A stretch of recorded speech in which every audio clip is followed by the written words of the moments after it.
Hi, everyone. Well, it's a pleasure to be here with all of you. Some friends, long time don't see you. Hi, everybody. Well, as John said earlier, I will talk with you guys about using the minimal cells for the development of new bacteria-based cancer therapy. Well, first, I will start explaining why do we think that the minimal cell could be a drug delivery system? Well, first here we can see a photo from JCVIC1 synthetic cell expressing cherry attached to HeLa cells. JCVIC1 is capable to attach to mammalian cells and also to survive for weeks in culture with them. Well, it's not astonished since JCVIC1 contains almost all the genes that are present in Mycoplasma mycoides, which is a pathogenic bacteria. However, it comes a question, how the minimization process could affect this capability of the synthetic cell to attach with HeLa cells or human cells or mammalian cells with different kinds of cells. Well, mycoplasmas itself, the wild-type mycoplasmas, are already very good at avoiding immune responses. They don't have cell walls, low GC content, and very minimal capsid present in their membranes. But when you look at the JCVIC3A, it has lost more than 80% of the proteins that are present on the surface of the wild-type mycoides. So well, this also could come in a good way in order to avoid, for instance, the immunological system. And also the minimal cell doesn't make any capsule. So, okay. A previous work done by a group of friends at Osaka Women's and Children's Hospital, they were looking at some ureaplasma pathogenic genes, and they used the SIN3B cell as the chassis to express these genes and see how it interfered and what was the function of those genes in the presence of mammalian cells. And actually, SIN3B was their negative control. So they showed that SIN3B weren't capable to interact with mammalian cells. Differently, when for instance, can you see my pointer here? For instance, here, when they add the MVA protein from ureaplasma, it was capable to attach again with HeLa cells, with mammalian cells. So, okay, so this proves that JCVI SIN3B are not capable to interact with mammalian cells. And later on, in a work that I developed, and at the time that was a JCVI, we also demonstrated that. So in the A photo, we can see JCVI SIN1 attached to HeLa, but on letter D, no bacteria at all after 48 hours of culture. So at the same work, we also checked the behavior of neutrophil-like human cells in the presence of JCVIC1 and JCVIC3. So if you see here in this video, we can see the neutrophils like going around and chasing for the synthetic cell JCVIC1. But differently, when we check on the neutrophil cells in the presence of SIN3B, well, they're swimming around, but doesn't seem that are actually chasing for our minimal cells. So because of these big characteristics, and of course, even more, okay, why it's not going? Okay, not go. And here, of course, also looking at the behavior of the neutrophil cells in co-culture with JCVIC1 and JCVIC3. Here we analyze them in flow cytometer and in different co-culture time. So here, when we check on the JCVIC1, we see that they were capable to reduce higher phagocytosis index when we check on our negative controls, which is in orange. And when you see a JCVIC3A, there is no statistical difference between the phagocytosis index that they induced on the neutrophil-like cells.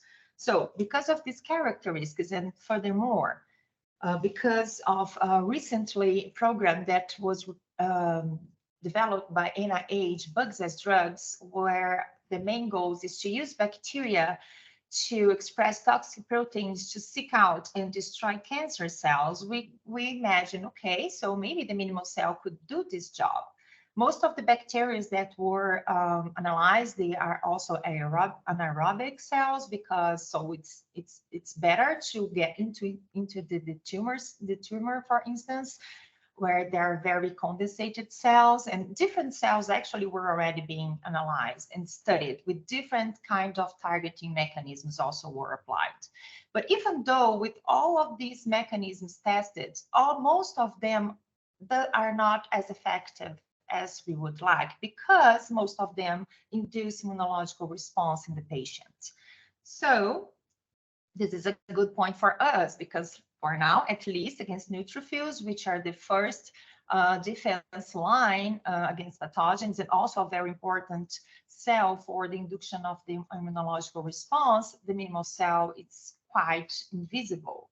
So we came up with some strategies to try to see if you can make up with this and do the minimal cell as a drug delivery system to fight cancer. So first, we are thinking in engineering the CD3A to express proteins on the cell surface that could kill cancer cell. One of them is the tumor necrosis factor related apoptosis-inducing ligand trial, which we could express it together with, for instance, for an antibody that binds cancer cells, and we could target the specific cancer cell types. So here we have a design, let's suppose, how we would like our minimal cell expressing those proteins in antibody.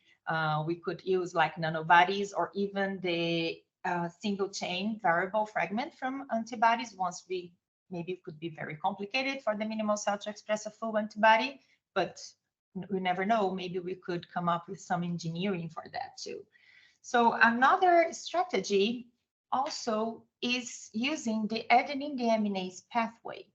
The adenine deaminase pathway, it's almost absent in cancer cells, in some cancer cell types. So they are not capable to produce arginine through citrulline using the argininosuccinate cell enzyme. They don't have that enzyme functioning.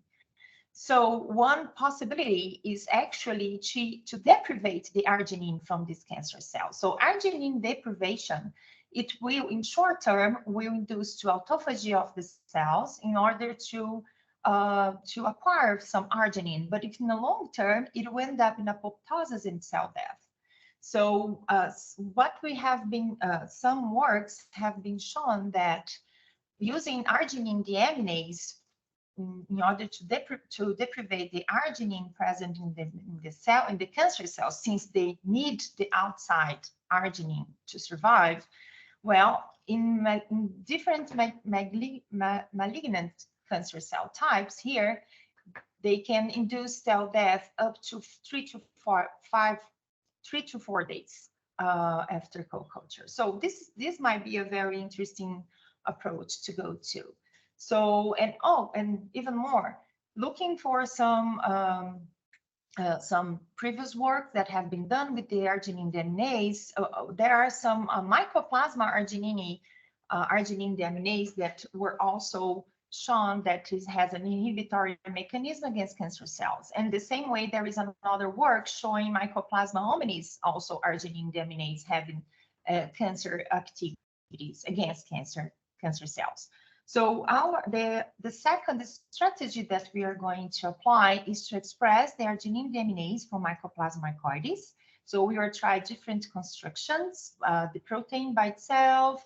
We're going to add some yeast egg on that, so we can try to purify, to analyze their their activity purified only in the presence of the arginine produced by the minimal cell. Also, together with expressing also the MBA protein, which our friends from Osaka have shown to give SIN3 the capacity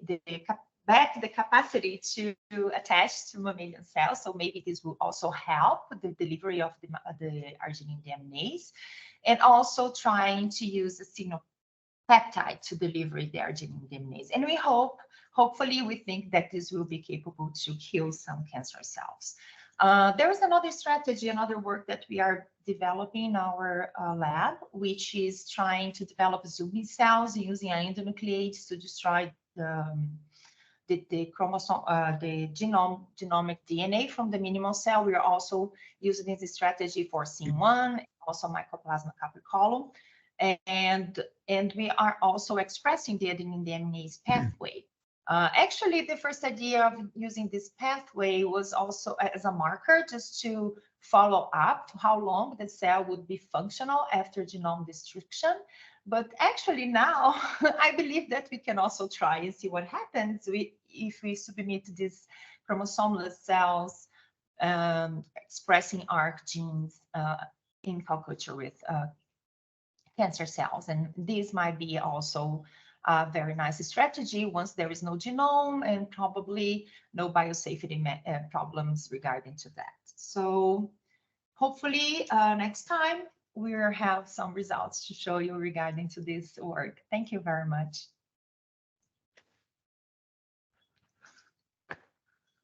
Danny, that is so cool. The zombie cells, I gather, are zombie cells that also do aerobics, do Zumba aerobics. So I like it. Yep. Thank you, John. Questions? I had one. How do you plan to address the lipid dependency of SYN3? If you eventually put it in a host organism, given that its ability to uptake lipids from the host has been removed, there's going to need a lipid source. Oh, you said to attach to the host cell, to the cancer cell?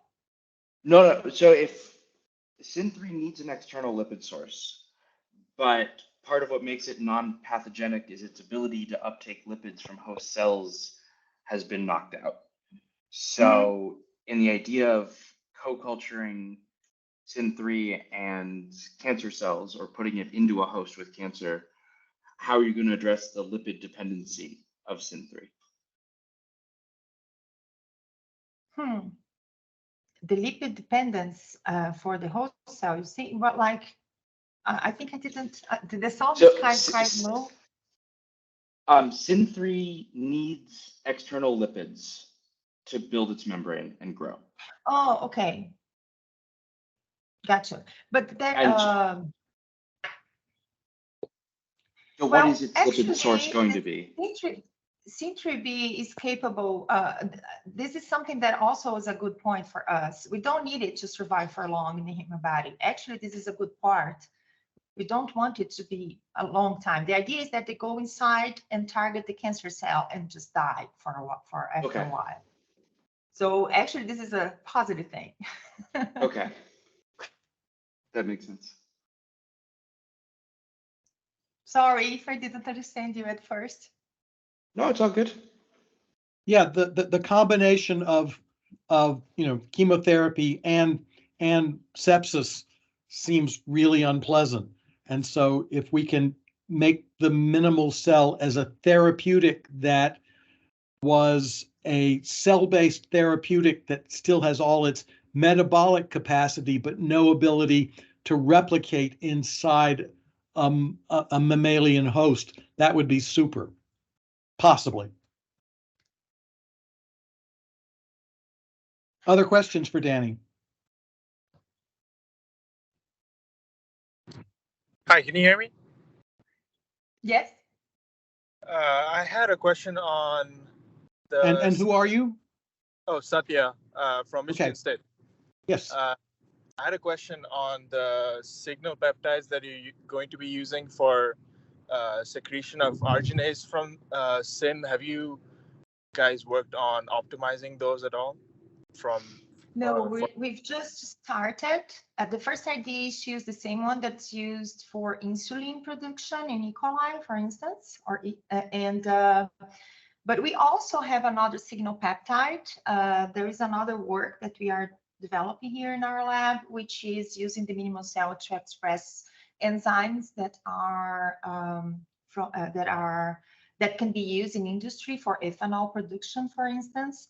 And we are expressing a beta-glycosylase that has a signal peptide on it. And it seems that it's working. and it's being capable to send this enzyme outside the cell. Well, we are checking now, we are looking better and trying to identify the mechanism behind it in the minimal cell. But yes, for sure, this is something that we are still looking at. We are not sure exactly if it will work, but we hope that it will help in this system. Thank you. You're Anyone welcome. else?